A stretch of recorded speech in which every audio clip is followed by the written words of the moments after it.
président de la République en avait parlé depuis plusieurs semaines. On en avait parlé. Il disait que le président, son prédécesseur, était lié à l'AFC depuis plusieurs mois, on est dit. Bon, maintenant, qui décide de revenir? Je n'ai pas encore la confirmation. Bon, on verra ce qui sera dit, mais il faut faire attention dans la symbolique, justement. Parce que nous tous, nous évoquons aujourd'hui ceux qui ont combattu pour assurer l'unité et l'intégrité de la République démocratique du Congo.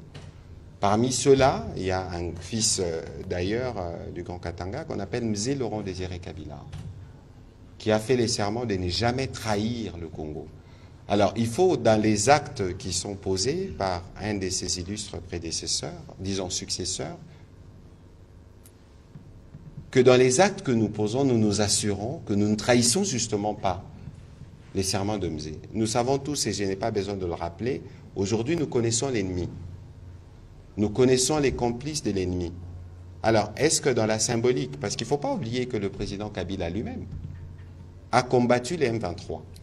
Il ne faut pas oublier qu'il a été commandant suprême de forces armées de la République démocratique du Congo. Il ne faut pas oublier que quand il était commandant suprême, il y a des officiers supérieurs qui sont morts, des militaires qui sont morts dans le combat contre les supplétifs du Rwanda. C'est connu. Et pour la plupart, ils ont toujours base Goma.